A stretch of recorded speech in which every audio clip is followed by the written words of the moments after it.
Raise your hand if you know what an imagination adventure is. For those of you who don't, it's similar to a real adventure, but without the travel. For example, say you want to take a trip to Athens, Greece. You can't, because it's too far. An imagination adventure allows you to do just that, even if you're just in your backyard. My uncle's house holds many imagination adventures, from pretending I was a runaway orphan witch to being a ninja with a big stick. My older cousins Tony and Shai loved to play make-believe with me. One of our favorite things to make believe was that we were runaway orphan witches. As soon as we got to my uncle's house, we would always run up to Tony's room and gather all of her giant chapter books into backpacks.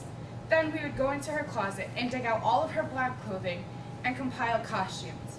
No matter if it was 85 degrees in the middle of summer, we were all wearing leggings and long sleeve shirts.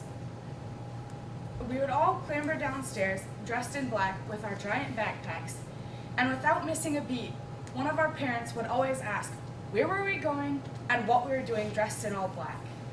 After dismissing all of the questions, we would run outside to the big wooden swing set. Under the big wooden swing set were bottles, sticks, bowls, and grass. Lots of grass. As strange as these things all sound, they were things we used to make potions. To make the potions, we would gather water from the hose outside and mix mud, leaves, and flowers in the water bottles. When we weren't pretending to be orphan witches with potions and spell books, we were ninjas with big sticks. Being a ninja allowed me to expand my imagination, explore career options, and practice my ninja kicks and all sorts of cool stuff at the same time. As fun as it was excruciatingly hard work. Similarly to being a runaway orphan witch, we once again donned all black clothing, still paying no mind to the heat or our parents' warnings of how hot it was going to be. We would all run out to the big tree in the front yard. Large sticks usually fell from this tree, so if we were lucky, we could find ones that would make good staffs.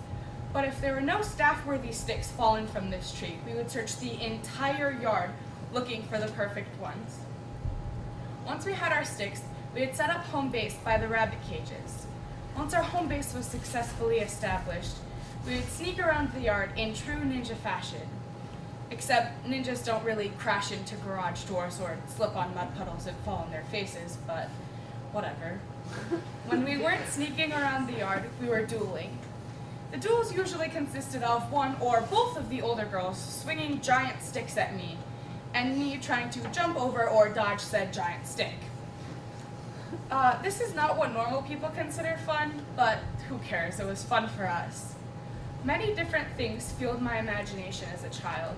I loved pretending to be a runaway orphan witch, and wishing I was a ninja with a big stick was a prominent childhood memory. But the biggest role in my blooming imagination as a child was my uncle's front yard. So now, where will your imagination take you?